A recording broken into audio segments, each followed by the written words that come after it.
कारवां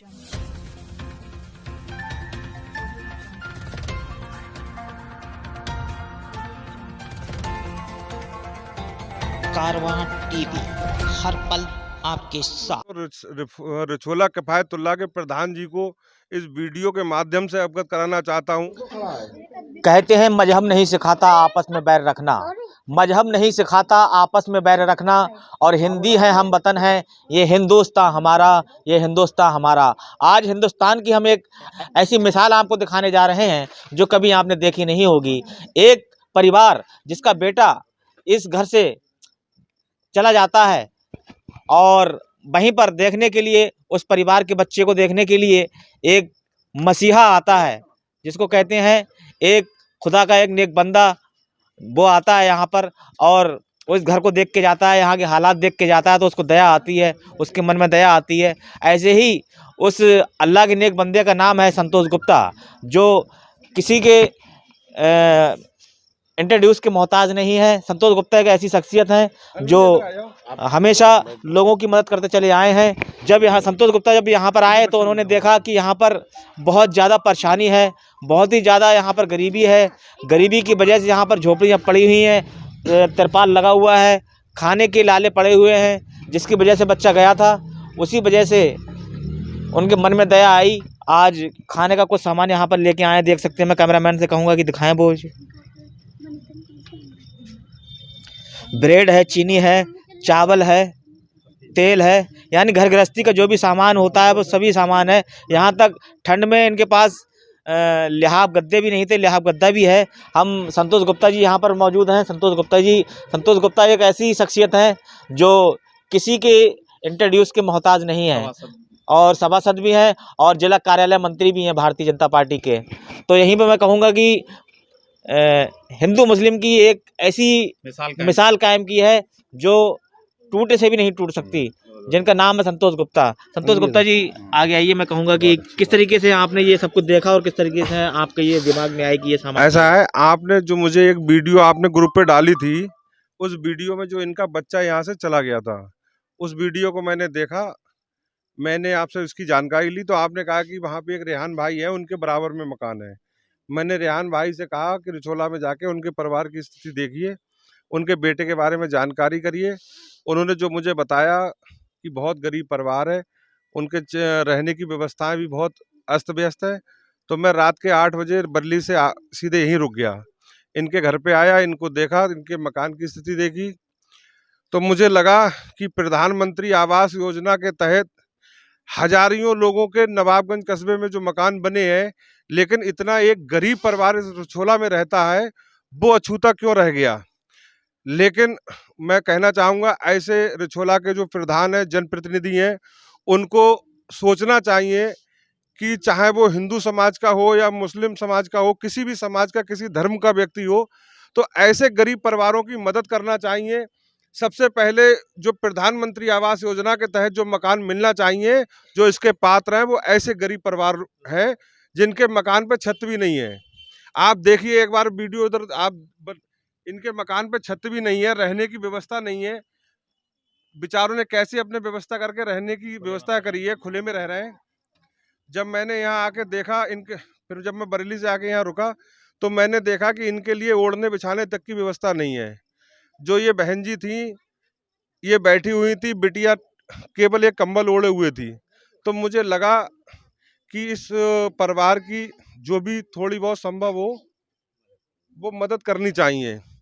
तो मेरे दोस्त अनिल वाल्मीकि जी हैं, अनिल चौधरी जी, महावीर गुप्ता जी भैया हैं, रेहान भाई हैं, नन्हे भैया पूर्व प्रधान जी हैं, ये हम सब लोगों के मित्र मंडली है। तो हम लोगों ने एक निर्णय लिया कि वहाँ जाके कुछ मदद की जाए।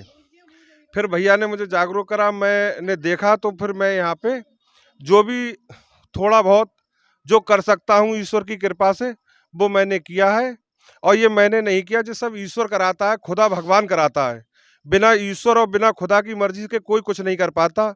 वो ही व्यक्ति की बुद्धि वैसी कर देता है कि जिसके लिए दूसरे पर की मदद कर सकें। तो इसलिए मैंने इस परिवार को देख के, ईश्वर ने की कृपा से, ये जो भी थोड़ा बहुत है वो इनके लिए ईश्वर ने भेजा है। मेरा उसमें कोई योगदान नहीं। करने वाले ईश्वर हैं, करने वाला ईश्वर है, और जो ईश्वर आगे भी इनके लिए सब अच्छा करेंगे। और मैं प्रयासरत रहूंगा कि प्रधानमंत्री आवास योजना में इनका मकान बनवाने का प्रयास करूंगा, बाकी ईश्वर की इच्छा। ये कोई नई बात नहीं है दोस्तों कि संतोष गुप्ता ने ये पहला ही काम किया हो। ऐसे बहुत से काम हैं संतोष गुप्ता जी के। हरदुआ किफायतुल्लाह में एक परिवार की मदद की है और 3 परिवारों को इन्होंने गोद लिया हुआ है। ऐसे कई बड़े काम हैं जो संतोष गुप्ता के गिनाए नहीं जा सकते, जो आंखों से ओझल हैं और वो चाहते भी नहीं है कि मीडिया के सामने आए। हमारे साथ में महावीर गुप्ता जी भी बने हुए हैं, उनसे भी हम बात करेंगे कि क्या कहना चाहते हैं इस मामले को लेकर। रियाज भाई को बहुत बहुत धन्यवाद। और सबसे एक मुख्य बात ये है कि संतोष गुप्ता जो ये दान कर रहे हैं, ये दे नहीं रहे हैं, ये इन्होंने दान करा है। और एक सबसे बड़ी बात है, अगर राजनीतिक व्यक्ति कोई आता है तो एक वोट के लालच में आता है, आपने देखा होगा। लेकिन ये व्यक्ति ऐसे हैं, 2 बार से सभासद हैं, इन्हें कोई लालच नहीं और यहाँ इनके वोट नहीं, क्योंकि ये मात्र 1,000-1,500 वोटों के बाढ़ से जीते हुए 2 बार के वो हैं जब सभासद। तो आप देखिए, ये संतोष गुप्ता क्या है, ये हिंदू मुस्लिम एकता के प्रतीक है। जैसे यहाँ एक दंगल हुआ था, एक बाबा लाडी आए थे, उनके लिए हिंदू मुस्लिम एकता का प्रतीक बोलते थे, तो उसी कैटेगरी में संतोष गुप्ता है। क्योंकि यहाँ संतोष गुप्ता जो आज दान करने आए, इन्हें ऊपर वाले ने कहा तो ये चले आए। तो कोई ना कोई माध्यम होता है, कोई कहता है तो ये अपने आए, और यहाँ कोई वोट की राजनीति नहीं है। और ये बड़ा अच्छा काम है। और हम लोग जो है धार्मिक विचार के लोग हैं, और हमें आज बहुत बढ़िया लगा। अभी इन्होंने जब हमें फ़ोन करा तो हम एजेंसी बैठे हुए थे, तो हमने कहा क्यों, क्या बात है? तो बोले भाई एक परिवार को जो है अपने सहयोग देने जा रहे हैं, तो आ जाओ, सब लोग अपने वहाँ पे पहुँच जाएंगे। तो हमने चलो यार, ये तो बहुत पुण्य का काम है। तो यहाँ आए, हमें बहुत अच्छा लगा। और ये बीजेपी के लीडर भी हैं, जिला कार्यालय मंत्री भी हैं अपने पार्टी में, बीजेपी में। और इन्होंने जो अभी इंदिरा आवास योजना जो प्रधानमंत्री के लिए कहा था, तो ये प्रयास कर सकते हैं, और इनके लिए एक बहुत मामूली बात है। और हो सकता है कि आवास भी इनको हो जाए, और हमारी शुभकामनाएं सब लोगों के लिए है कि किसी भी तरह इनका अगर आवास बन जाए तो बहुत बहुत बढ़िया और बहुत अच्छी बात है। अनिल चौधरी जी भाई साहब से मैं बात करूंगा कि वो मेरे सामने आए और उनसे बात करें कि अनिल जी जानना चाहेंगे कि किस तरीके से आपके मन में ये ख्याल आया, और संतोष गुप्ता जी के बारे में क्या कहेंगे आप। हमारे भाई संतोष जी हैं, वो ऐसे कार्य करते रहते हैं और हम चाहते हैं ऐसे ही कार्य आगे भी जारी रहेंगे कि गरीबों की मदद करी है, ये बहुत अच्छा काम करा है और ऐसे ही जारी रहेंगे आगे भी काम। तो ये थे अनिल चौधरी जी, कौन, धौरेरा प्रधान जी, जो पूर्व प्रधान नन्हेलाल जी हैं, उनसे भी हम बात करेंगे।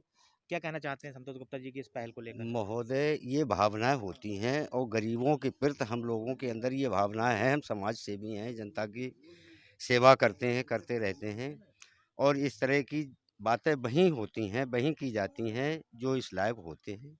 आज जो इन्हें संतोष जी ने जो भी करा है, ये बहुत ही बढ़िया काम किया है और ये करते रहते हैं। हम लोगों में मतलब एक भावना रहती है कि भाई हम नहीं कर सकते, हमारे भाई कर सकते हैं, ये कर सकते हैं, वो कर सकते हैं। इस तरह से मिलजुल के कहीं ना कहीं मतलब जो है कमज़ोर लोगों की मदद की जाए, और आगे भी इसी तरह से करते रहेंगे, करते चले आए हैं। तो ये थे हमारे सभी साथी जिन्होंने मदद की है। संतोष गुप्ता जी से एक बार मैं फिर आग्रह करूंगा कि वो आवाम के लिए एक मैसेज भेजें। मैं तो सबसे पहले तो रिछोला किफायतुल्लाह के प्रधान जी को इस वीडियो के माध्यम से अवगत कराना चाहता हूं कि अगर प्रधान जी के अंदर जरा भी मानवता हो, दया धर्म हो, तो इस गरीब परिवार के तरफ देखें, इसकी मदद करें, इनका प्रधानमंत्री आवास योजना में इनका मकान बनवाएं। तब हमें रिछोला के ग्राम वासियों को ये खुशी होगी कि हमने एक ऐसा जनप्रतिनिधि प्रधान चुना है जो गरीबों की मदद के लिए हमेशा आगे बढ़ के कार्य करता है। अगर इस 2023 शुरू हुई है, अगर प्रधान जी इस प्रधानमंत्री आवास योजना के तहत इस मकान को नहीं बनवा पाते हैं तो शर्मिंदगी लगेगी पूरे रिछोला किफायतुल्लाह के लगे, और उनको फिर प्रधानी करने का कोई हक नहीं है। क्योंकि जो गरीबों की मदद ना कर सके अपने यहाँ का प्रधान बन के, उस व्यक्ति के लिए जनप्रतिनिधि बना रहना अपनी सीट पे अच्छा नहीं है। तो मैं तो प्रधान जी से यही कहूँगा कि वो प्रधान जी सबसे पहले जैसे ये गरीब परिवार है, ऐसा अगर और भी रिछोला किफायतुल्लाह में कोई परिवार है तो ऐसे परिवारों की मदद करें, और जिनके मकान नहीं है उनके मकान प्रधानमंत्री आवास योजना के तहत बनवाने का कार्य करें। मुझसे अगर कोई भी मदद लेना चाहते हैं, और अगर मेरी अगर जरा भी मदद की जरूरत हो तो मैं उनकी हर संभव उनका सहयोगी बनने को तैयार हूं, ऐसे परिवारों की मदद करने को तैयार हूं। प्रधानमंत्री आवास योजना में ऐसे गरीब लोगों के मकान बनना चाहिए, और मैं प्रधान जी का सहयोगी के रूप में उनके साथ उनके हर कदम से कदम मिलाकर ऐसे कार्य करने के लिए तैयार रहूंगा। बाकी मैं यही कहना चाहता हूं कि परमपिता परमेश्वर भगवान भोलेनाथ जी सभी पर अपनी कृपा बनाए रखें, सभी को अच्छा रखें, पूरे संसार पर अपनी कृपा बनाए रखें, और सबसे पहले जीव जंतु पशु पक्षी और गरीब लोग, सबसे पहले इनको ईश्वर रोजी रोटी दे, इनके खाने पीने की व्यवस्था करें, उसके बाद संपन्न लोगों को करें, सबको अच्छा रखें। और एक बात ये कहना चाहता हूं, दानम शरणम गच्छामि, दानम शरणम गच्छामि। और इसके तहत इसके कहने का मतलब है जो व्यक्ति दान करता है वो ईश्वर की नज़र में भी अच्छा रहता है। और जैसे एक पुराना गाना था कि तू 1 रुपया देगा भगवान तुझे 100 रुपये देंगे। तो इसलिए अगर आप कहीं पे अगर 10 रुपये की मदद करते हैं तो हो सकता है ईश्वर ने तुम्हारी किस्मत में तुम्हारे लिए 100 रुपये लिख दिए हों। इसी के साथ अपनी बात को समाप्त करता हूँ। सभी को नमस्कार। बहुत ही धन्य विचार संतोष गुप्ता जी के। यह है हमारा प्यारा भारत। तो यही एक शेर के साथ मैं अपनी बात को समाप्त करूंगा कि मजहब नहीं सिखाता आपस में बैर रखना, मजहब नहीं सिखाता आपस में बैर रखना, हिंदी है हम वतन है, ये हिंदुस्तान हमारा, ये हिंदुस्तान हमारा, ये प्यारा भारत हमारा, ये हिंदुस्तान हमारा। वाकई ये प्यारा भारत हमारा है जिसमें ऐसे फूल खिलते हैं, संतोष गुप्ता जी जैसे फूल खिलते हैं, ये जिनकी महक पूरे फैल रही है। आप बने रहें कारवा टीवी में रियाज गुड्डू अंसारी के साथ।